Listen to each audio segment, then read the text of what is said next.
등 방송에서 제공하는 투자 정보는 투자 판단에 대한 조언입니다. 방송에서 제공하는 주식의 가치, 가격 상승 및 가격 하락에 대해서는 방송사에서 보장하지 않습니다.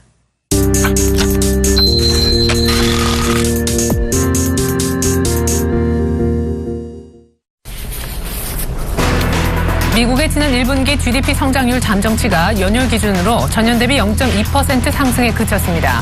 이는 지난해 4분기 기록이었던 2.2%보다 크게 둔화된 것이었으며 전문가들의 전망치였던 1%도 밑도는 수준이었습니다. 미국 상무부는 이상 한파로 소비 지출이 줄고 유가 하락으로 에너지 기업들의 부진이 이어지면서 기업 지출 또한 감소한 것이 영향을 미쳤다고 설명했습니다. 또 지속된 달러 강세와 서부 항만 노사 분기로 수출이 감소한 것도 GDP 성장률에 부정적인 영향을 미쳤다고 평가했습니다. 미국 연준은 이틀간의 연방공개시장위원회 즉 FOMC 회의 직후 발표한 성명서에서 1분기 GDP 성장률이 기대에 못 미치고 고용 개선도 더디게 나타나고 있다며 하지만 점진적으로 경기가 회복될 것이라고 평가했습니다. 특히 경기 부진에 대해서는 일시적인 요인 때문이라고 분석했습니다. 이 때문에 6월 금리 인상 가능성도 완전히 배제하지 않았다는 평가가 나오고 있습니다. 국제신용평가사 무디스가 그리스의 신용등급을 한 단계 강등시키고 등급 전망도 부정적이라고 제시했습니다. 무디스는 그리스와 국제채권단 사이 협상 타결과 그리스의 현재 정치 상황에 대한 불확실성이 모두 더 높아졌다며 강등 배경을 설명했습니다. 무디스는 그리스 경제가 심각한 유동성 제약에 계속 직면하고 있다고 지적했습니다. 무디스에 앞서 다른 신평사인 피치와 스탠다드앤푸어스 역시 그리스의 신용등급을 각각 2단계, 1단계씩 낮춘 바 있습니다. 이날 국제 유가는 미국의 원유 재고 증가량이 예상을 밑돌면서 서부 텍사스산 원유가 연중 최고치를 기록하는 등 강세를 보였습니다. 뉴욕 상업거래소에서 서부 텍사스산 원유 가격은 전날보다 배럴당 1.52달러, 2.7%나 급등한 58.58센트를 기록했습니다.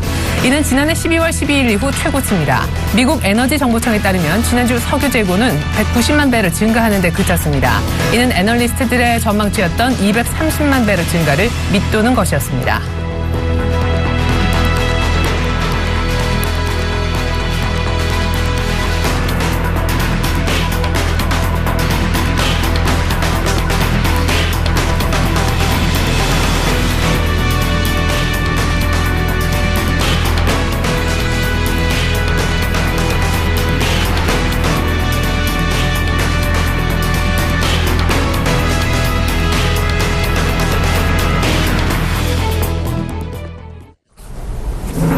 안녕하십니까. 출발 등심 아이디의 최예린아입니다. 3월달 미국의 고용 쇼크에 의해서 또 쇼크 표현이 등장하게 됐습니다. 미국의 성장 쇼크가 나타났는데요. 미국의 1분기 성장률 잠정치가 나왔는데 0.2%밖에 성장하지 않았다고 합니다. 그 얘기인 즉슨 올해 들어서 1, 2, 3월 그러니까 1분기 동안 미국 경제가 거의 성장하지 않고 멈춰 제자리 걸음을 했다는 얘기밖에 안 되는데요.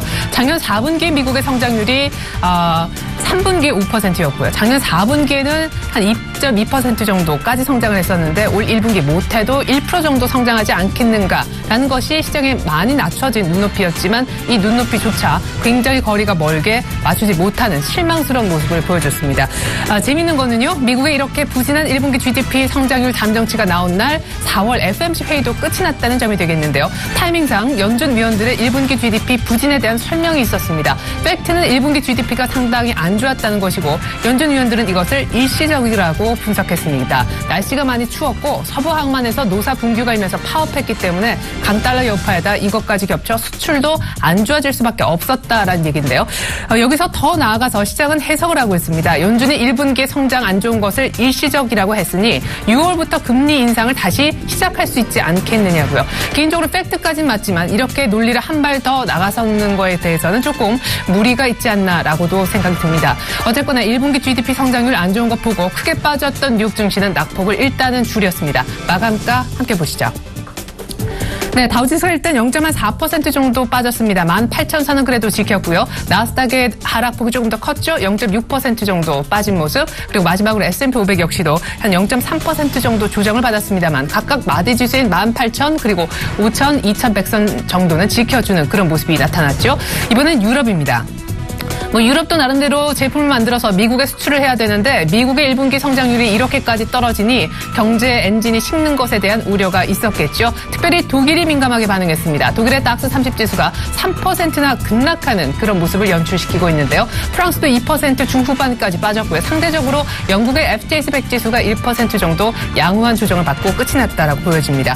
이어서 유가가 되겠는데요. 유가도 올 들어 최고치를 기록했습니다. WTI 기준으로 58달러 58센트에 마감이 되는 거의 60불 근처까지 계속해서 반등이 이어지고 있는데요. 미국의 원유 재고 증가 속도가 둔화되고 있다는 전망이 수치상 잡혔기 때문입니다. 그리스의 신용등급 강등 소식도 조금 전에 전해드린 바 있는데요. 뭐 큰 뉴스는 아닌 것 같습니다. 이미 앞서서 피치와 S&P 그러니까 스탠더드앤푸어스사가 그리스의 신용등급을 강등한 데 이어서 마지막 국제신평사인 무디스까지 신용등급을 내린 발을 맞춘 그런 뉴스에 불과하기 때문입니다. 어쨌거나 중요한 것은 우리 시장이 되겠죠. 어제까지 이틀 연속 순매도로 돌아섰던 외국인이 FOMC 회의 결과가 나온 직후 불확실성이 걷어진 이 시점에 다시 한번 우리 시장에 관심을 보여줄 수 있을지가 관심거리가 되겠습니다. 출발 증시와이드 시작합니다.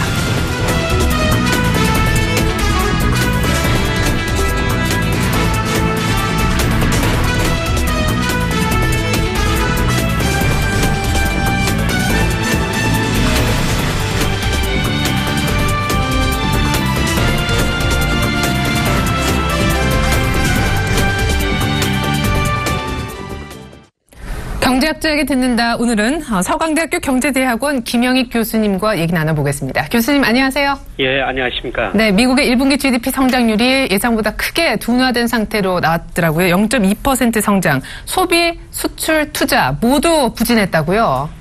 예, 그렇습니다. 당초 예상이 한 1% 안팎일 것이다. 이렇게 전문가들이 전망했는데 그보다 낮은 0.2%로 나왔죠. 근데 전년 동기 대비로는 3%가 나왔어요. 작년 1분기 워낙 경제가 안 좋았었죠. 내용을 보니까 소비하고 재고는 어느 정도 증가하면서 경제 성장에 기여했는데요. 최근 그 달러 강세에 따라서 수출 부분에서 경제 성장을 까먹었습니다. 순수출에서 1.3%포인트 경제 성장을 줄였고요. 그 다음에 정부 소비, 고정 투자 이런 것들도 경제 성장률을 깎아먹는 데 기여했습니다. 근데 앞으로 문제가인데요. 지금 미국 물가가 상당히 안정적이기 때문에 실질 가처분 소득은 지난 1분기에 6.2%나 늘었거든요. 그래서 앞으로 소비는 증가할 수 있다 이렇게 보고 있습니다. 그래서 달러 강세까지 되니까 소비 여력은 좀 있는데요. 물론 달러 강세되니까 수출은 상대적으로 계속 어렵겠죠. 근데 미국 GDP에서 소비가 차지하는 비중이 68% 정도 되거든요. 그래서 실질 소득이 증가하기 때문에 앞으로 소비가 증가하면서 아마 2분기는 2.5% 이상 저는 성장할 거라고 보고 있고요. 연간 전체적으로도 한 2.6% 안팎 성장할 거로 보고 있습니다. 1분기는 성장하는 가운데 날씨 탓 일시적인 요인이었다고 보시면 될 것 같습니다. 예, 특별히 수출 투자 부분은 강달러 여파가 그대로 녹아든 결과니까 그렇다고 치더라도 소비 부분은 나쁘지 않았기 때문에 2분기 소비가 더 끌어올린다면 미국의 경제는 훨씬 더 빠르게 개선세를 보일 거다 하셨습니다. 그렇다면 연준이 미국의 1분기 GDP 성장률 부진을 일시적이라고 평가한 것과 교수님의 의견이 같다는 얘기가 되는데 연준은 일단 4월 FOMC 회의 내용부터 간략하게 리뷰 들어보겠습니다. 예, 세 가지 변화가 지난번 3월 회의 때하고 달라진 것 같아요. 지난 3월 회의 때는 경기 회복 속도가 안만하다 그랬는데 이번에는 그 일시적인 요인에서 안만 표현보다는 둔화라는 표현을 썼고요. 그 다음에 에너지 가격 하락 때문에 물가 하락되고 있는데 달러 강세 때문에 비에너지 가격, 수입 가격도 낮아지고 있다. 그래서 물가가 하락하고 있다. 그 다음에 이거는 계속 주장한 건데요. 노동시장은 개선되고 있는데 2% 물가 목표가 될 때까지 합리적 확신이 설 때까지 금리 인상을 좀 지연하겠다. 이 표현은 지난번하고 같은 것 같습니다. 근데 이 FOMC가 끝나고 나서 미 국채 수익률이 오히려 올랐거든요. 그래서 전날 2%, 10년 국채 수익률이 2%였는데 2.03%까지 올랐어요. 그래서 아마 시장에서는 이 경제가 1분기 경제 성장 둔화가 일시적이고 앞으로 2분기부터 회복될 것이다. 그래서 하반기에 금리를 인상할 것이다. 이런 기대도 작용한 것 같고요. 블룸버그 컨센서스를 보니까 조사 대상 이코노미스트들 73%가 9월에 금리를 인상할 것이다. 이렇게 지금 전망하고 있습니다. 아마 6월 FOMC에서는 금리 인상 신호가 나올 것 같고요. 빠르면 9월, 늦어도 12월쯤에는 저는 금리를 인상할 가능성이 높다고 보고 있습니다. 예. 그러면 교수님은 일단 2분기부터는 미국에 흔들렸던 경제가 1분기는 일시적 요인으로 안 좋았지만 2분기부터 개선돼 아무리 늦어도 연내에는 미국이 금리 인상 작업에 들어갈 거다 하셨는데 9월 아니면 12월이라고 얘기를 하셨습니다. 그러면 일각에서 아직도 6월 금리 인상설을 포기하지 않는 분들이 계시는 것 같더라고요. 그 가능성은 여전히 낮은 것입니까? 예, 6월에는 뭐 금리 인상보다는요. 정책 변화가 있을 것 같습니다. 그동안 FOMC 코멘트 보면은 그동안 금리 인상을 인내하다 페이션트라는 단어를 썼고요. 최근 보면은 최근 2달 동안 reasonably confident 이라는 단어를 썼지 않습니까? 그러니까 소비자 물가가 2% 될 때까지 확신이 생길 때까지 금리를 인상하지 않을 것이다. 그런데 저는 미국 물가가 지금보다는 조금 더 오를 가능성이 있다고 보고 있거든요. 그래서 6월 FOMC에서는 새로운 단어가 아마 금리 인상을 시사하는 단어가 들어갈 수 있다고 보고 있고요. 그리고 나서 한 9월, 12월 그 사이에 금리를 인상하리라고 보고 있습니다. 네, 그렇습니다. 물론 이제 뭐 노동시장도 노동시장이겠지만 교수님께서는 물가가 조금 더 빠르게 좋아질 거라고 보고 계십니다. 때문에 한 6월 정도에선 금리 인상에 대한 어떤 시그널 정도를 감지할 수 있을 것 같다 하셨네요.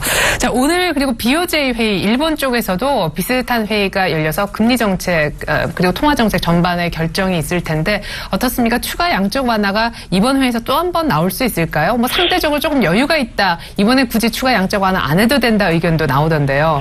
이번에는 제가 생각하는 추가 양적 완화는 안 할 것 같습니다. 물론 일본 중앙은행이 물가 목표가 2%죠. 근데 전문가들 전망치 보니까 올해 뭐 0.9%, 내년에도 1.3%, 2%의 목표 수준을 미달하기 때문에 계속 양적 완화를 앞으로는 단행할 가능성이 있는데요. 근데 이번에는 좀 더 지켜볼 것 같습니다. 왜냐하면은 지금 미 달러가 강세가 되고 미국 쪽에서도 미 달러 강세를 좀 부담스럽게 생각하거든요.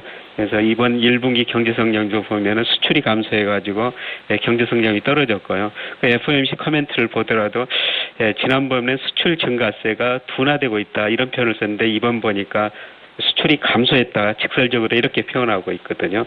아마 달러 강세를 부담스럽게 생각하고 있기 때문에 일본 측도 이번에는 뭐 추가 양적 완화를 단행하지 않을 것 같습니다. 그리고 최근에 일본과 대기업들이 임금을 인상하고 있지 않습니까? 그래서 이런 임금 인상이 소비 증가에 어느 정도 시차를 두고 영향을 줄 수 있을 것 같기 때문에 일본 중앙은행이 이런 걸 보면서 이번에는 좀 지켜보는 가능성이 높다고 보고 있습니다. 예. 자, 그러면은 얘기를 좀 종합해 보겠습니다. 이제 환율 얘기로 넘어가야 되는데 BOJ에서는 추가 양적 완화를 오늘 만약에 교수님 말씀처럼 하지 않고 FMC가 간밤에 성명서 내용이 톤이 전체적으로 비둘기파적이었었다면은 우리 원달러 원엔의 흐름은 더 하락하는 다시 말해 원화 강세 쪽으로 더 진행될 가능성이 있나요? 예, 저는 엔에 대해서 오늘 계속 강세를 보이리라고 보고 있습니다. 일본 엔이 지금 많이 약세를 보이고 있지 않습니까? 2011년부터 사실 일본이 미국보다 번원통화 돈을 더 많이 풀고 있거든요. 그래서 엔달러 환율이 2011년 하반기에 77엔까지 갔었는데 최근 120엔 안팎까지 올랐습니다. 그런데 앞으로도 뭐 일본 경제가 좋지 못하기 때문에 추가적으로 엔은 약세가 될 수가 있는데요. 문제는 우리나라 원이죠. 이번 달에 미 재무부에서 환율 보고서를 미 재무의회에 제출했는데요. 그 내용을 보니까 한국의 경상수지 흑자가 GDP 대비 6% 넘는다. 이건 거꾸로 한국의 원화 가치가 저평가되어 있기 때문이다. 한국 애한당국, 애한시장에 개입하지 말아라. 이런 이야기를 했거든요. 그래서 우리나라는 지금 경상수지 흑자가 많이 나기 때문에 아마 추가적으로 달러에 비해서는 강세를 갈 수가 있을 것 같습니다. 그렇다 보니까 엔은 약세, 뭐 오는 강세, 2011년 뭐 하반기 이후로 지금 엔에 비해서 원화가 거의 40% 정도 올랐는데요. 앞으로도 원엔 환율은 더 떨어질 거로, 즉 원이 엔에 비해서는 계속 강세를 보일 거로 800원대 정착하리라고 보고 있습니다. 예, 그러면 우리 외환당국에서 뭔가 뭐 예를 들어 추가 금리 인하 정도는 확실히 하겠다 이런 사인이라도 좀 보내야 되는 것 아닌가 그런 목소리들도 있거든요. 교수님 생각은 어떠세요? 예, 지금 우리 경제가 내수가 별로 안 좋기 때문에 사실 1분기 경제 성장률을 보면은 수출은 전분기 대비 0% 증가했거든요. 그게 원화 강세 영향, 엔화 약세 영향이라고 볼 수가 있는데요. 우리 정부에서 어느 정도 대응할 필요가 있는 것 같습니다. 그렇다고 지금 미국이 이제 금리를 곧 인상할 때인데 당장 금리를 인하하기는 힘들어 보이고요. 근데 최근에 우리 경제 지표 보면은 지난 1분기는 상당히 나빴습니다만은 2분기 들어와서는 약간의 경제 지표들이 뭐 한국은행 소비자 심리지수, 뭐 정경련 BSI, 한국은행 기업 실사지수 이런 거 보면은 약간 개선되는 조짐이 있거든요. 그래서 한국은행도 당장 그 금리를 인하하기보다는 좀 더 기다릴 것 같습니다. 예.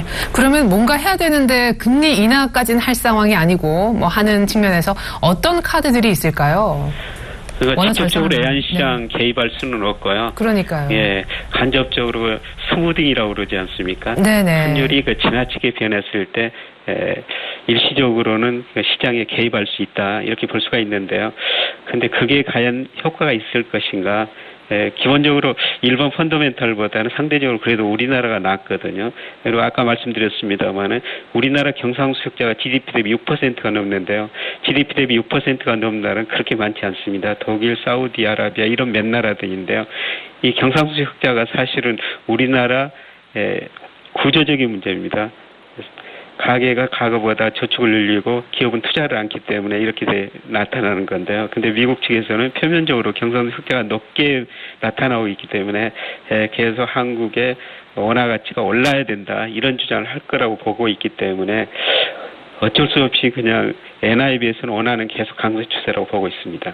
네, 사실 뭐 그 자국의 통화 펀더멘털을 반영해야 되는 건 당연지사기 때문에 엔화 대비 원화의 절상은 어쩔 수 없는 부분이다. 당국은 해봤자 스무딩 오퍼레이션 정도로 약간 개입하는 정도로 그치지 않을까 하셨습니다. 이렇게 수출도 뭐 한 4개월 연속 감소세를 나타낼 것을 보이고 엔저 공습까지 한국의 2015년 성장률 전체 연간으로도 2%대 추락할 수 있다. 이런 부정적 전망도 나오네요. 예, 저는 그 가능성이 충분히 있다고 보고 있습니다. 예, 문제는 지금 세계 경제가 그렇게 안 좋고 3월까지 수출이 감소했고 오늘 지금 이제 4월 수출이 조만간 발표되지 않습니까? 내일 발표되네요. 4월도 수출이 마이너스가 됐을 텐데요. 주로 세계 경제 안 좋지만은 엔화 가치 하락 때문에 엔 약세 때문에 그런 거 보고 있습니다. 제가 분석해 보니까 엔온 환율이 1% 하락했을 때 우리나라 수출이 약 1.9% 감소했고요. 그 다음에 엔화 약세가 우리 수출에 미치는 시차 효과를 보니까 한 2년 정도 이런 정도 시차를 두고 가장 큰 영향을 미치거든요. 그래서 2013년, 14년 엔화 가치가 큰 폭으로 하락했었는데 이게 지금 우리 수출에 본격적으로 영향을 주고 있습니다. 그래서 우리나라 지금 소비가 전반적으로 경제 성장을 밑돌고 있는 상황에서 수출도 엔화 약세 때문에 부정적인 영향을 받을 수밖에 없기 때문에 올해 경제 성장률은 3%를 좀 밑돌 거로 보고 있습니다. 한 2.8 내지 2.9% 정도 되지 않을까 그렇게 전망하고 있습니다. 조금 전에 속보가 또 들어왔어요. 뭐 생산, 소비, 투자 모두 다 한 달 만에 지금 하락 반전이 됐다고 합니다. 광공업 생산도 전월 대비 0.4% 정도 줄었고요. 소매 판매도 전월 대비 0.6% 하락했고요. 설비 투자도 전월 대비 3.9% 하락했고 전체적인 토탈 산업 생산도 전월 대비 0.6% 감소해서 이 모든 것을 아우르는 산업 생산 지표가 두 달 만에 다시금 감소세로 전환했다는 소식 전해드리겠습니다. 안 그래도 우리 김영익 교수님도 올해 한국의 연간 성장률이 2%대 정도에 머물 것이라고 전망한 바 있는데 이미 3월달 지표가 꺾인 모습이 나타나고 있네요. 마지막으로 주식 전망 간단하게 여쭤보고 싶습니다. 지금 약간 주춤하고 있는 우리 장이긴 한데 뭐 내추럴 엔도텍 사태도 있었었고요. 개인 투자자분들은 굉장히 불안합니다. 내가 고점에 산 것 아니냐 하는 심리가 있는데요. 그래도 5월달에 2200 간다 하는 증권사 전망도 여전하더라고요. 교수님 생각은 어떠신지요? 네, 저는 좀 조정 국면이 지속되지 않을까 이렇게 생각합니다. 우리나라 지금 경제 펀더멘탈이 추가적으로 계속 주가 상승할 수 있는 그 정도는 아직은 아니고요. 특히 최근에 들어와서 외국인들이 굉장히 많은 주식을 사가지고 주가가 올랐지 않습니까? 그런데 외국인들이 미 재무부서 환율 보고서 때문에 환율이 떨어질 것이다 이런 기대를 가지고 저는 외국인이 많이 샀다고 보고 있거든요. 근데 지금 환율이 어제 67원까지 떨어졌죠. 환율이 여기서 크게 떨어질 것 같지는 않습니다. 그렇기 때문에 아마 외국인 순매수가 둔화될 것 같습니다. 그리고 최근 주식형 펀드에서는 아직도 돈이 계속 빠져나가고 있거든요. 그래서 펀더멘탈이 충분히 뒷받침되지 못하고 있고 외국인 주식이 좀 좀 순매수가 줄어든다면은 조정을 보일 수밖에 없다.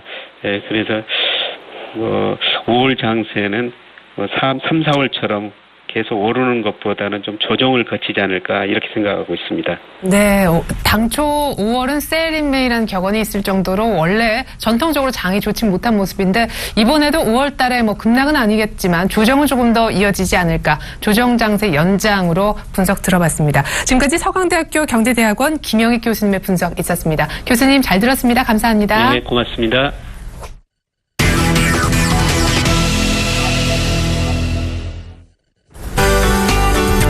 시청자 여러분 안녕하십니까. 신문 읽어주는 남자 예병구 멘토입니다. 자, 간밤에 잘 보내셨습니까? 간밤에 안녕이란 말도 있는데, 여러분, 조금, 주식시장에 대해서 너무 걱정하시는 마음보다는 조금 차분하게, 조금 관망하는 자세가 좋습니다. 지금은 제가 종목 장세가 또 펼쳐질 것이라는 것을 전일 또 신문 읽어주는 남자에서 또 짚어드렸었죠. 그런 부분들 꼭 좀 참고해 보시고요. 계속해서 저희가 시장을 읽어드리는 전략들이 거의 정확하게 여러분들께 전달해 드리고 있는 편입니다. 그러니까 채널을 다른 데 돌리시면요 자꾸 헷갈려요. 어디든 간다 그러고 어디는 떨어진다 그러고 별의별 소리를 다 합니다. 그러다 보면 여러분들 투자 전략 세우는데 그것만 헷갈리게 돼 있죠. 그죠? 그래서 채널 고정하시고 지금부터 제 얘기 집중해서 들어보시면 되겠습니다. 현대페인트를 얘기를 좀 드리고 가야 될 것 같아요. 현대페인트가 어제 좋은 소식이 좀 있었습니다. 장 마치고 나서 신세계 면세점하고 이제 업무 협약 체결에 대한 기사가 나왔었죠. 결과적으로 금일 지금 어느 정도 상승할지는 모르겠습니다만은 6%대 가까이 지금 예상 체결 지수는 그렇게 나오고 있는데요. 그런 점도 좀 참고를 해보셨으면 좋겠습니다. 결과적으로요 시장은요 가는 쪽에는 있습니다. 그런데 이것이 지금은 변동성 구간이에요. 그러니까 그런 부분에서는 종목 장세다 이렇게 좀 보셔야 되는 게 가장 현명한 전략 같습니다. 자, 오늘도요 간밤에 나온 주요 외신과 그리고 국내 최대 경제일간지 서울경제신문을 좀 살펴보면서 얘기 이어가도록 하겠습니다. 미국이 이제 또 사상 최고치 좀 근접을 했죠. 그러니까 간밤에 보면 여러 가지 얘기들이 많았어요. 그러니까 FOMC 회의에서 6월 조기 금리 인상설에 대한 얘기도 좀 나왔었고, 그 다음에 지금 경기 지표가 또 좋지 못한 것. 그러니까 경기 지표가 좋지 못하니까 또 조기 금리 인상설이 뒤로 늦춰질 것이라는 낙관적 전망론이 우세 또 하면서 시장은 혼조세를 보이다가 결국은 상승 마감을 했죠. 그런 부분들을 좀 참고를 해보셨으면 좋겠습니다. 제가 말씀드렸다시피 계속 경기 지표가 불안하게 되면 그들은 어쩔 수 없는 조기 금리 인상 시기를 뒤로 늦출 수밖에 없는 그런 상황이 될 거예요. 그래서 그런 부분들을 참고해 보셨으면 좋겠고요. 자, 여기도 보니까 아베 일본 총리가 미국 양원에서 이제 또 연설을 한 내용들이 나옵니다. 그들이 참 중국을 견제하기 위해서 미국과 일본이 손을 잡았다. 그래서 좀 한국이 좀 도외되고 있는 부분이 아니냐 이런 얘기들이 많이 나와요. 그런데 그건 어디까지나 기우겠죠. 그런 부분들은 여러분들께서 굳이 신경 안 쓰셔도 좋을 것 같습니다. 근데 문제는 아베가 밀어넣은 엔저가 문제가 지금 되고 있다는 것이 그렇게 좀 살펴보셔야 될 것 같아요. 자, 기사 제가 오늘 뽑아온 기사는요. This desk makes you stand up for your health입니다. 그러니까 뭐냐면 당신의 건강을 위해서 서서 일하게 만드는 책상이라는 얘기입니다. 자, 이걸 왜 들고 왔느냐. 굳이 이 책상을 잠깐 보여드리자면요. 자, 서서 일하죠. 자, 이렇게 보면 어떤 사무원이 지금 서서 일하고 있습니다. 이 책상은 뭐냐면요. 높낮이를 자동으로 조절하는 이 책상 끝에 보면요. 스마트 기기가 하나 딱 박혀져 있습니다. 이 기기가 뭐냐 하면 결과적으로 왔다 갔다 하면서요. 이 사람의 건강을 위해서 또 올라가고 또 떨어지고 이런 것을 해주고 있다는 얘기입니다. 그래서 이거는 결과적으로 뭐냐 하면 이걸 왜 들고 나왔냐 대부분이 예병구 멘토 왜 들고 나왔을까요? 자, 이것은 결국은 스마트 시장의 확대를 의미합니다. 거기다가 또 하나 뭘 의미하느냐 하면 센서 시장의 확대를 의미합니다. 결국은 센서 값에 의해서 이들은 자동으로 조절을 해주죠. 자, 자동 높이 조절 장치 책상은 지금도 많이 있어요. 근데 굳이 왜 이 비싼 책상이 필요하느냐에 대한 뉴요커들의 질문입니다. 이유는요, 바로 사용자의 의지 박약이라는 얘기가 여기서 나옵니다. 그래서 의지 박약 등의 근원적인 문제를 해결할 수 있다. 자, 이제 기계의 명령에 의해서 우리가 움직이는 세상이 오고 있다는 얘기입니다. 그런데 이 기계가 나를 위해서, 나의 건강을 위해서 명령을 하니까 일단 그 명령은 좀 들어야 되겠죠. 우리가 와이프가 뭐 얘기하면 우리를 위해서 하는 얘기잖아요. 그죠? 싫지만 들어줘야 되듯이 똑같습니다. 이 책상도 와이프 같이 싫지만 나한테 뭔가 내 건강을 위해서 명령을 해주는 거예요. 그러니까 그 얘기를 들어줘야 된다는 얘기입니다. 그래서 이런 시장이 계속 펼쳐지고 있다. 이것은 뭐냐면 스마트 시장의 성장성을 의미하고요. 또 하나죠. 센서 시장의 성장성을 의미합니다. 그러니까 지금 모든 것들은 모든 세계의 초점들은 어디로 맞춰져 있느냐, 이 스마트 시대에 대해서 초점이 맞춰져 있다는 것입니다. 그럼 경제가 이쪽으로 흘러간다면 이 시장은 계속 성장 쪽으로 보셔야 되기 때문에 사물 인터넷, 스마트 이런 쪽으로 계속 보시라는 이유가 바로 여기에 이유가 있습니다. 최근에 그 한글과 컴퓨터가 음성 인식에 대한 새로운 기술들 그런 얘기들을 했었죠. 그래서 그것도 좀 참고를 해보신다면 그 한글과 컴퓨터의 자회사가 있죠. MDS 테크라고 뭐 제가 일명 맛동산 테크라고 좀 말씀을 드렸었는데 그 맛동산 테크의 어떤 이제 앞으로의 성장 가능성도 어느 정도 가늠해 볼 수 있는 그런 측면입니다. 그래서 이 인베디드 소프트웨어 시장 앞으로 성장 확대 쪽이라고 보셔야 될 것 같고요. 이런 여러 가지 측면들을 봐도 앞으로는 센서 값에 의해서 기계가 명령 값을 입력하고 그 인베디드 소프트웨어에서 내가 움직여주는 음성 인식에 따라서 또 움직여지는 그런 스마트한 시대, 그것이 궁극적으로 그들이 가고자 하는 세상입니다. 그들이 여러분들의 지갑을 열고자 하는 세상입니다. 그러니까 그 점 참고해 보신다면 지금도 늦지 않았어요. MDS 테크나 이런 센서 시장 이런 걸 꼭 좀 참고를 해보셔야 될 것 같습니다.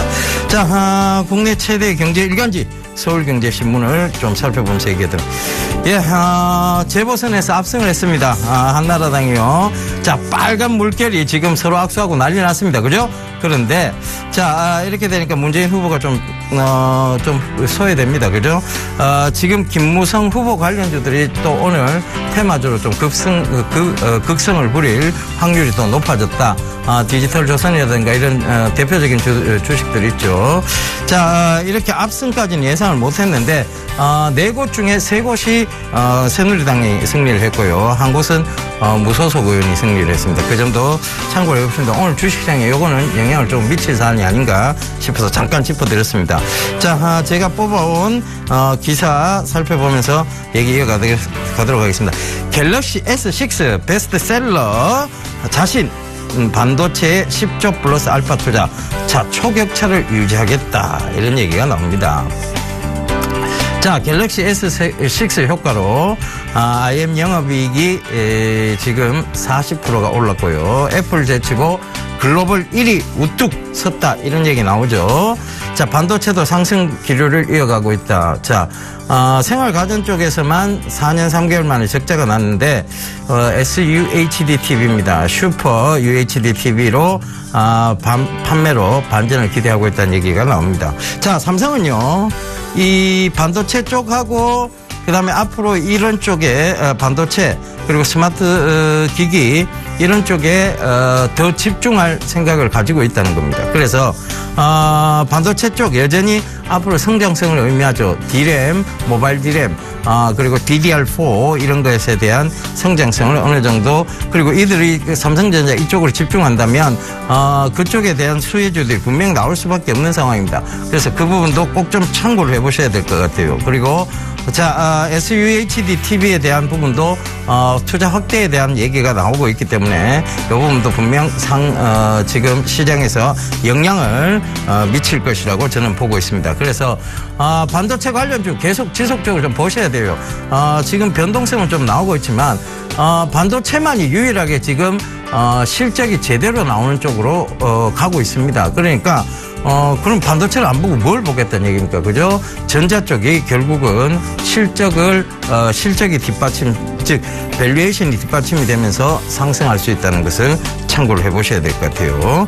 자, 그리고 다음 기사 좀 살펴보면서, 넘어가도록 하겠습니다. 자, 엔화가 나오고 있네. 커지는 엔저 공포, 자동차 조선 흔들. 자, 자동차주, 조선주, 자동차주만 일단 좀 짚고 넘어가겠습니다. 악재가 계속 터지죠. 중국이 침해를 하고 있고, 그 다음에 엔저 공포도 확산이 되고, 그래서 제가 자동차주 계속, 여러분 지금 들어올리는 건 기술적 반등에 불과합니다. 지금부터 여러분들은 서서히 빠져나오셔야 됩니다라는 얘기를 드린 이유가요. 결과적으로 이 엔저에 대한 부분들을 우리가 간과할 수 없기 때문입니다. 자, 아베가 끝까지 밀어 제꼈어요. 그죠? 자, 우리가 유가도 한번 보자고요. 오페크가 끝까지 밀어붙여서 셰일류에 대한 답이 없게 만들어 놨습니다. 그 셰일류 숨통을 조우다 셰일류가 탁 자빠지니까 오페크가 아이고 이제 풀어줘야 되겠다 하면서 촥 풀어줍니다. 그러면서 국제 유가가 반등이 나오기 시작했죠. 그런데 마찬가지입니다. 이 엔저가 얘들이 누굴 겨냥하고 이 짓을 하고 있을까요? 바로 대한민국을 겨냥하고 이 짓을 하고 있죠. 왜? 그들의 대표적인 전자회사 소니가 삼성에 밀렸고, 그들의 대표적인 자동차회사 바로 렉서스 도요타가 현대차에 밀렸습니다. 참고 있을 수 없는 일이죠. 그들의 자존심상. 물론 우리도 여기서 같이 맞불 대응을 했었어야 되는데 금융당국의 대응이 늦었습니다. 그러면서 지금 수출 쪽에서는 크게 타격을 받을 수밖에 없는 그런 상황이죠. 그래서 이런 부분들 참고해 보시더라도 여러분들이 자동차주에 쉽게 접근하는 건 좀 안 하셨으면 좋겠다는 얘기 드리도록 하겠습니다. 조선주도 얘기 드렸어요. 결국은 우리가 한참 조선 업황이 화랑을 이룰 때 유럽이나 일본 쪽에 조선 업황이 죽었다. 그런데 우리가 지금 불황이 되는 이유는 중국 저가 조선소 때문이다. 그럼 중국이 저가 조선소를 치고 올라오는데 그 역사적 과정을 이렇게 반복해가면서 가고 있는데 지금 조선주가 다시 살아 돌아온다. 그것은 뭐에 대한 얘기냐면 다시 농업으로 돌아가도 우리가 잘 살 수 있다는 얘기하고 똑같은 얘기다라는 것을 말씀드렸습니다. 그게 뭐냐면 쉽게 올라올 수 없는 영역이었다는 얘기입니다. 자, 거기다가 엔저가 되면서 우리나라 조선소의 조선사의 가격 경쟁력이 그들에 미치지 못한다. 이런 것들은 결과적으로 악재라고 보시면 되겠습니다. 자, 다음 보면서 이거 가도록 하겠습니다. 자, 원유 블랙홀 중국 중동 시장 지배력 강화. 자, 쪼을 만큼 쪼았고 그리고 셰일가스 자빠질 만큼 자빠졌습니다. 그러니까 결과적으로 중국이 중동 원유가 가격이 이제 슬슬 올라가죠. 근데 중국이 참 좋은 짓을 했어요. 그들 입장에서 보면 계속 유가가 싸다는 인식하에서 계속 사들였습니다. 우리 이거 왜 못했을까요 싶습니다. 그러면 지금 이렇게 중국이 계속 사들여서 그 향후 지금은 당장 나타나지 않을 거예요. 그 향후에 중국의 석유화학, 시노펙이라든가 이런 회사들이 급부상할 수 있습니다. 가격 경쟁력을 띠고 또 우리나라에 침해를 가져올 수 있다는 얘기죠. 그러니까 석유화학 쪽에서 또 침해가 나올 수 있다는 얘기입니다. 근데 이 얘기는 당장 펼쳐질 얘기는 아니에요. 그들이 아직은 사서 제대로 된 가격 경쟁력을 보일 수 없는 시기입니다.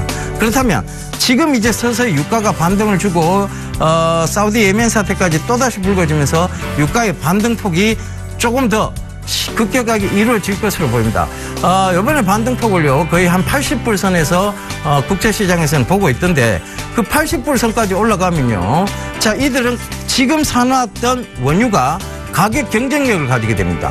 그러면 석유화학 쪽에서 또 중국 쪽에 침해를 받게 되어 있죠. 그런 부분들을 참고해 보신다면 향후 2, 3개월 뒤부터는 또 석유화학주를 일단은 빼놓고 있어야 될 시기가 왔다. 이렇게 좀 보셔야 될 거예요. 그 2, 3개월 뒤부터의 얘기입니다. 당장 펼쳐질 얘기는 아니에요. 근데 중국이 이렇게 공격적으로 원유를 사고 있다는 것은 결국은 우리나라 화학주, 정유주의 침해가 분명히 될 수 있다는 거, 그것도 2, 3개월 뒤에 분명히 침해가 나올 수 있다는 거 참고를 해보셨으면 좋겠습니다. 자, 오늘도 뭐 알차게 신문을 좀 훑어가면서 여러분들 얘기 드렸는데요. 마지막으로 투자 제안 드리고, 그리고 강연에 말씀드리고 저는 물러가도록 하겠습니다. 자, 전일도 말씀드렸습니다. 기간 조정 국면에 진입했다. 결국은 기간 조정이 지금 나오고 있죠. 자, 변동성이 확대될 수 있다는 얘기도 전일 드렸던 얘기입니다. 자, 여기다 하나 더 추가로 덧붙일게요. 종목 장세로 다시 전환하고 있다.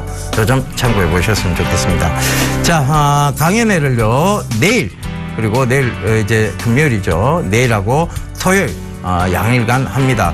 자, 금요일 날은요, 하나대투증권 공덕지점입니다. 공덕역 4번 출구 나오시면 하나대투증권이 딱 보입니다. 그쪽으로 오시면 되고요. 토요일 날은요, 유한타증권 구로 디지털 단지 쪽에 있는 구로 디지털 단지점입니다.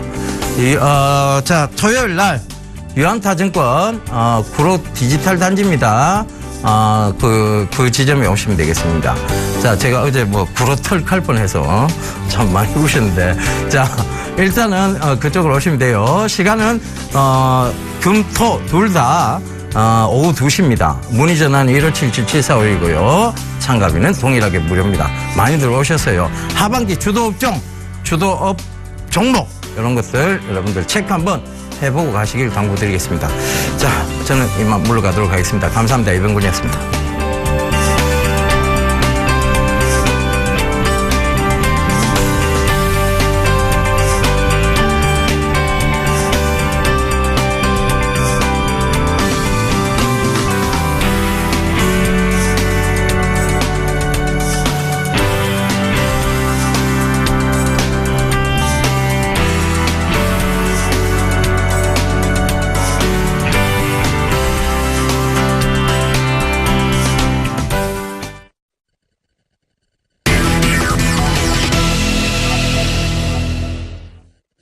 네, 조금 전에 뉴스가 들어왔는데요. 식약처가 오늘 가짜 백수 재조사 결과를 발표할 거라고 합니다. 일주일간 끌어왔던 진실 공방이 오늘 종지부를 찍을 수 있을지 모르겠는데요.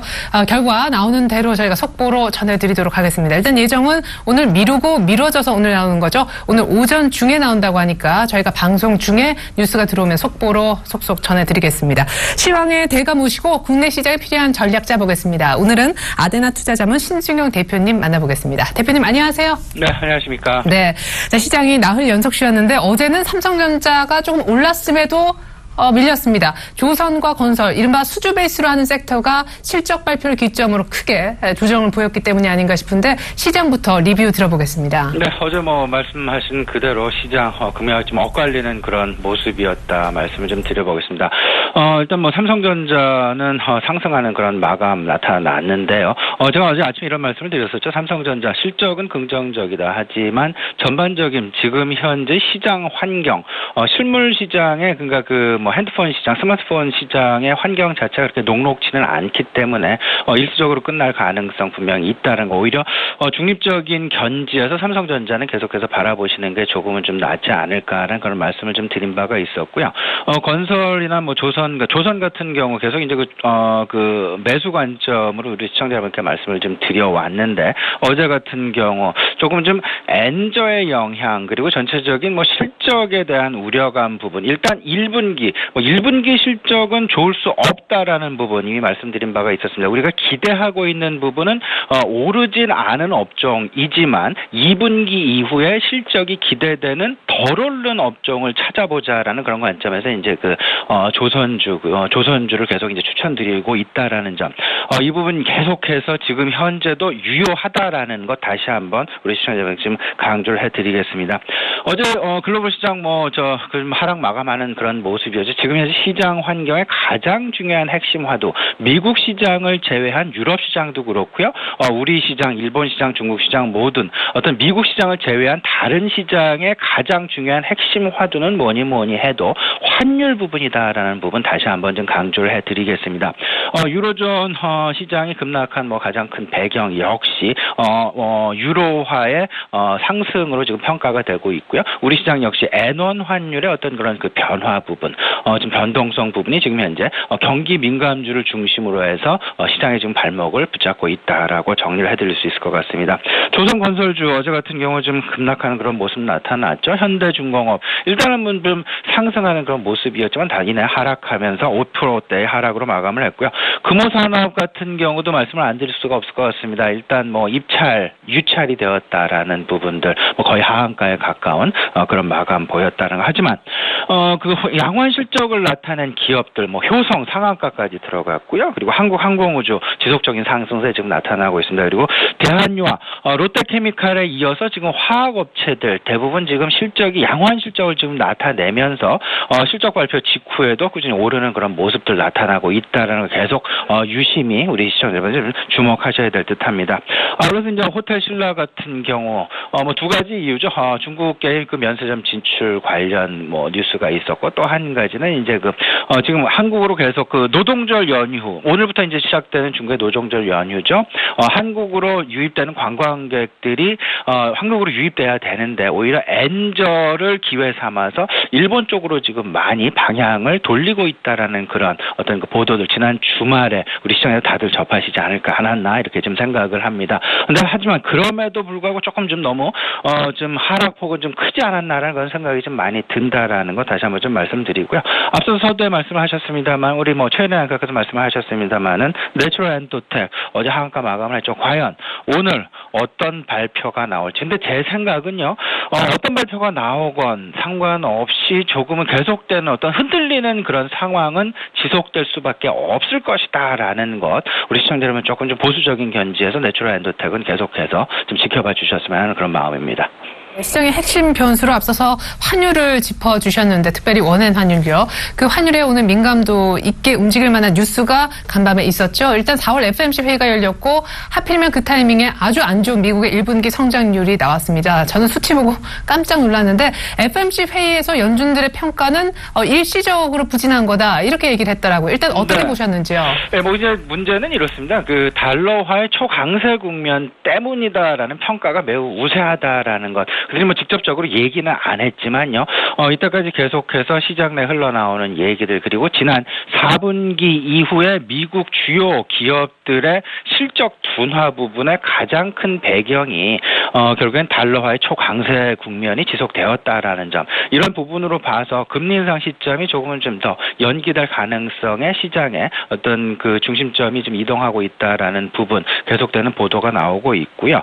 가장 중요한 것 뭐니 해도 지금 N1 환율이 아닐까라는 그런 말씀 다시 한번 좀 강조해드리겠습니다. 일단 어제 계속되는 이제 그 장중 900선 붕괴는 한 이틀 동안 우리가 봐왔는데 어제 같은 경우에는 마감이 이제 그 900선을 깨면서 897원으로 마감하는 그런 모습 나타났습니다. 이에 영향을 가장 크게 받는 업종 자동차 그리고 더 나아가서 조선업종까지도 포함된다라는 얘기들을 지금 하고 있죠. 이런 것들이 조선업종까지 포함이다라는 것보다는 오히려 수출에 민감한 수출의 양이 많은 그런 기업들 내지는 업종들을 중심으로 해서 N1 환율의 어떤 그 원고의 그런 어떤 그 부담을 계속해서 가질 수밖에 없다라는 것. 지금 이제 가장 중요한 변수 뭐냐면 이제 그 N1, N달러, 원달러 환율일 것이다라는 부분. 일단 제 개인적인 욕심 내지는 개인적인 기대감은요. 이런 상황들이 계속 지속된다면 우리 시장의 반등세는 계속될 수 없을 것이다라는 부분. 시장은 다시금 과거와 같은 디커플링 양상으로 빠질 가능성이 있다라는 것. 이런 상황 속에서 오히려 지금 현재 같은 경우는 일시적인 종목 장세가 좀 나타날 수는 있겠습니다만 종목 장세가 지속된다라면 과거 작년 재작년 우리들이 대형주 가지고 계속해서 재미를 못 봤던 그런 시장 다시금 그런 나락으로 빠질 가능성도 우리가 전혀 배제할 수 없다라는 것. 이제 앞으로의 큰 시장은 기대할 수 없다라는 부분. 한번 좀 조심스럽게요. N달러 환율 그리고 N1 환율이 다시금 과거의 어떤 그 자리를 찾아갈 수 있는 어떤 그런 배경이 좀 만들어졌으면 하는 정책 입안자들의 어떤 그런 인위적이라 할지라도 그런 이제 그 환율 당국의 개입이랄지 이런 부분을 통해서라도 조금은 좀 환율 시장을 안정시켜 줬으면 하는 그런 기대를 좀 가져보겠습니다. 또 한 가지 이제 그 계속되는 실적 시즌 지금 진행이 되고 있죠. 앞서서도 이제 그 실적에 따른 어떤 그 주가의 희비 명암 교차 부분 계속 말씀을 좀 드렸습니다. 뭐 LG 전자 같은 경우 조금 좀 안타까운 그런 상황들, 특히나 뭐 브라질 쪽에, 남미 쪽에 이제 그 수출 물량들, 그런 부분들, TV 쪽에서의 선전을 상당 부분 그 기대를 했었는데, 뭐 지난 이제 그 올 연초에 있었던 CES 회의에서도 사실은 뭐 삼성전자도 그렇고 LG전자도 그렇고 TV 시장을 석권하겠다는 그런 야심찬 어떤 그 기획 내지는 그런 그 보도를 발표를 함에도 불구하고 실질적으로 지금 TV 시장에서 매출이 그렇게 썩 기대할 만한 수준으로 나오고 있지 못한다라는 점, 일단 실망감으로 좀 작용하고 있지 않나 이렇게 지금 생각이 됩니다. 전체적으로 하지만 이제 그 기업들의 실적들의 어떤 그 흐름, 움직임들 본다면요, 계속되는 이제 그 유동성 순환 움직임 속에서 이 부분 계속 찾아보고 싶다라는 말씀 좀 드려보겠습니다. 일단 뭐 증권 금융을 시발점으로 해서 화학 소재 그리고 건설 조선으로 이어지면서 유통 소비까지 전반적으로 이제 그 한 바퀴 회전이 이미 이루어졌다라는 점. 이제는 조금은 좀 차익 실현 과정에서 차익 매물을 소화하는 그런 과정 속에 진행이 되고 제2의 유동성 순환 과정을 한번 기대해 보겠다라는 말씀. 그렇다면 지금 현재의 조정 양상을 오히려 포트폴리오 재편의 기회로 분명히 삼아야 되겠다라는 것. 이제 그 2분기부터 저희 사무실에서는 아직도 조선업종에 대한 기대감을 많이 가지고 있습니다. 일단 뭐 머크사의 5월, 6월 1조 원이 넘는 수주를 지금 수주 계획을 가지고 있다라는 점. 여기에 현대중공업과 대우조선해양이 두 회사가 지금 상당히 경쟁적으로 지금 현재 그 입찰에 응하고 있다라는 부분들, 이런 부분들로 인해서 어떤 그 조선업종에 대한 기대, 뭐 수주에 대한 기대 가져볼 만하다라고 말씀을 좀 드려보겠습니다.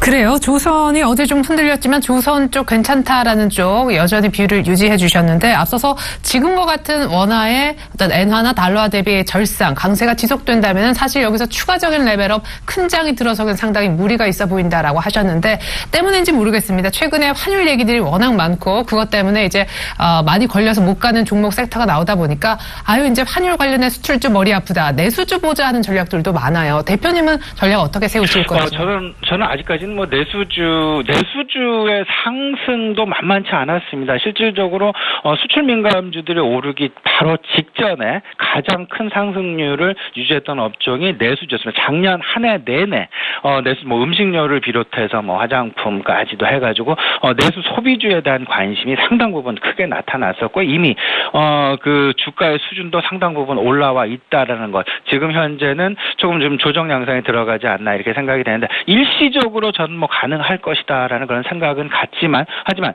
유동성과 경기 회복의 차원에서 본다라면 내수주는 일단은 만약에 이제 그 저희들이 생각하는 그런 이제 그 유동성 순환 그리고 경기 회복과 맞물린 유동성 순환이다라고 생각을 한다라면 조금은 좀 후순위로 밀릴 가능성도 있다라는 거. 하지만 지금 현재의 상황에서는 일시적으로 우리 최혜린 앵커 말씀하셨던 대로 환율에 따른 영향을 상대적으로 덜 받는 업종, 음식료 업종과 이제 그 내수주가 아닐까 이렇게 생각하는데, 일시적으로는 가능하지 않을까, 좋은 말씀이시다라는 그런 말씀 한번 드려보겠습니다. 네, 그래요. 일시적으로 내수주는 갈 수 있지만 여전히 유동성과 경기 회복에 대한 기대감의 교집합인 대형 경기 민감주 좋게 본다. 역시 탑픽은 조선주 유지하시는지요?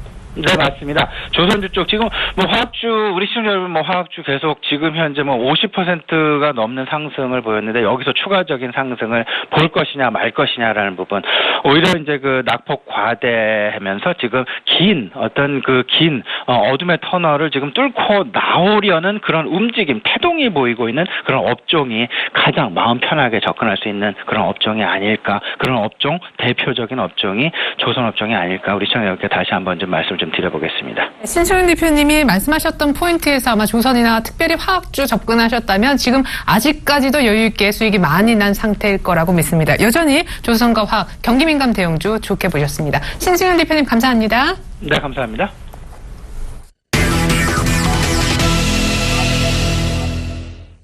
이드코의 상한가 팩토리 시즌2 시간입니다. 여의도에 계시는 샘플러스 이드코 멘토 만나보겠습니다. 멘토님 안녕하세요. 반갑습니다. 자, 외국인이 이틀 연속 팔았다 하긴 좀 그런데 어쨌든 사지 않았습니다. 코스피는 나흘 연속. 이제 5일선은 확실히 깼고 10일선도 이탈을 한 상황이거든요. 어떻습니까? 시장부터 살펴주시고요. 좋게 보셨던 LG U+는 11,000원을 터치는 했어요. 종가상 지키진 못했고, 오늘 조금 전에 네이버의 실적이 나왔습니다. 어제 관심주로 네이버도 언급하셨잖아요. 시장부터 순서대로 한번 보죠. 네, 일단 뭐 어제 같은 경우 이제 말씀드린 대로 상당히 좀 투자 심리가 위축되고 어떤 그런 순환매 성격의 종목들의 급락이 나왔던 하루였다라고 좀 볼 수가 있겠죠. 이제 뭐 어제 이제 상당히 좀 우려스러웠던 점은 그동안 삼성전자가 하락하는 동안에 순환매 성격의 종목들, 조선이라든지 뭐 정유화, 건설, 뭐 거의 대부분의 대형주 섹터 쪽에서 업종 섹터들의 순환매 성격이 나와줬던 상승이 있었지만은 그 이후에 이제 어제 같은 경우 상당히 좀 급락이 나와주었죠. 그래서 이제 그동안 이제 순환매 성격의 종목들이 상승이 나와주면서 시장은 조금 버틸 수 있었지만은 어제장 같은 경우에는 삼성전자의 단기적인 상승이 바로 나와주니까 바로 순환매 성격의 종목들이 급락하거나 추세가 꺾여버리는 상황의 패턴이 이어졌다라는 것이 상당히 중요한 그런 부분이지 않나 싶습니다.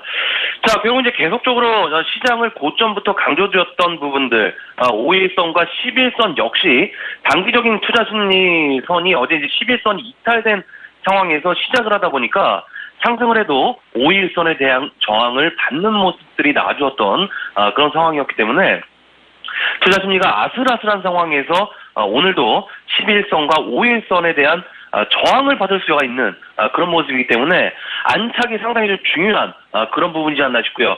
일단 상승을 하더라도 5일선이 단기적인 이평선으로 저항을 받을 수가 있는 그런 부분이기 때문에 대형주를 현재 신규로 접근하고자 하시는 분들은 5일선 안착을 반드시 확인을 하셔야 되는 그런 부분이지 않나 싶습니다.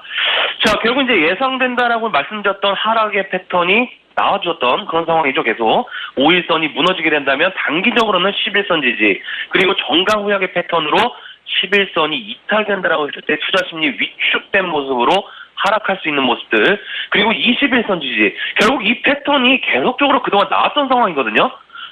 최근에 순환매 성격의 종목들의 차익 실현 상당히 좀 빠르게 나왔던 그런 상황이었고요.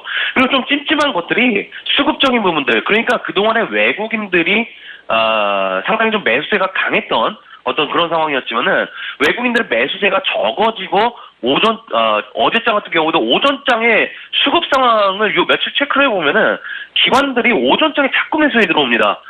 그래서 사실은 뭐 월말에 들어오는 윈도우 드레싱이 아닌가, 조금 이런 그런 생각도 했었지만은 다음 달 월 초에도 이런 상황이 조금은 벌어지게 된다면 외국인들의 매매 동향을 상당히 면밀히 실시간으로 관찰을 하면서 관망해야 되는 그런 상황들이 지속 벌어질 수가 있는 그런 상황이기 때문에 상당히 좀 조심스러운 구간이면은 분명한 어떤 그런 사실인 것 같습니다.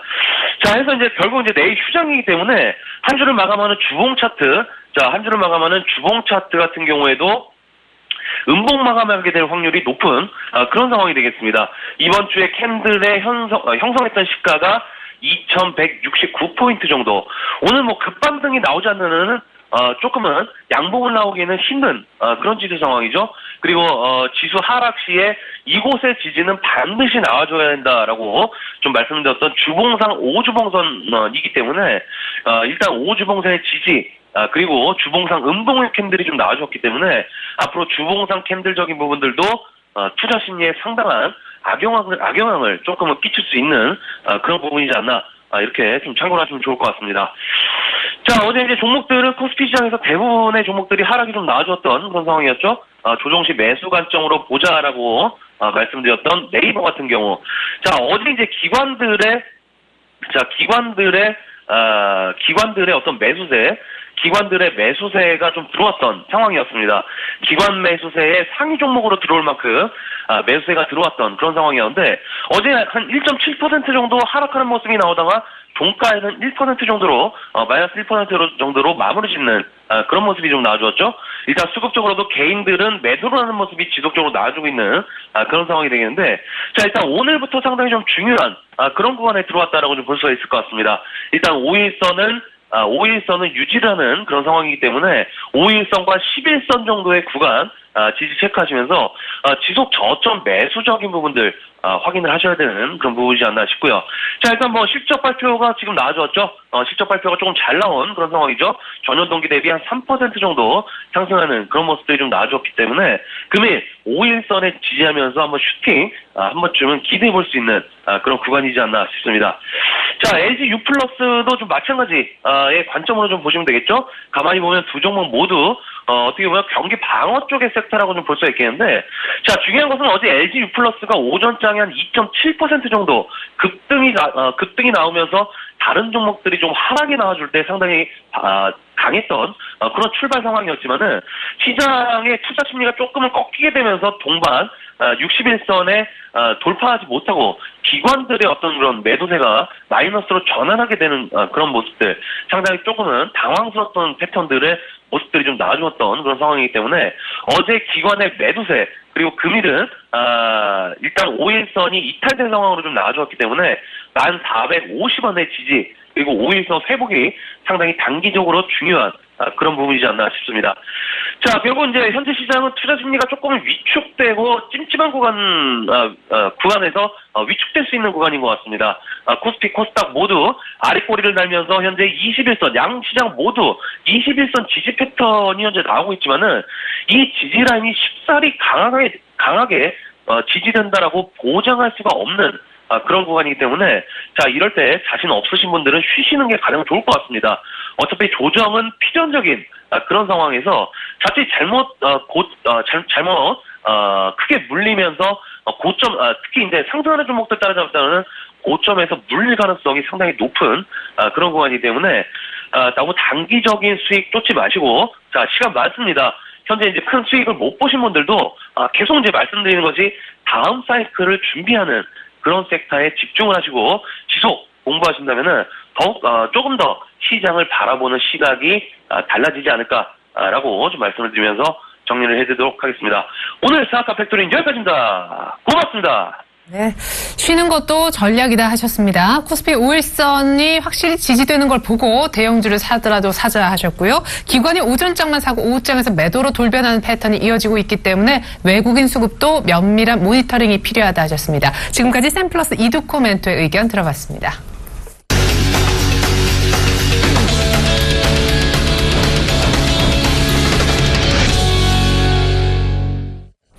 미국의 1분기 성장률 잠정치가 0.2%밖에 나오지 않았습니다. 예상은 눈높이를 많이 낮춘 것이 1%였는데 훨씬 못 미쳤죠. 이 때문에 유럽이 크게 급락했습니다. 독일이 3% 그리고 프랑스가 2% 중후반대로 크게 밀리면서 이평선을 완전히 이탈했는데요. 그렇지만 미국 증시의 낙폭은 상대적으로 덜했습니다. 왜냐하면 곧바로 이어진 4월 FOMC 회의에서 1분기 GDP 성장률의 부진은 일시적 요인 때문이라고 뒷받침, 부연 설명했기 때문입니다.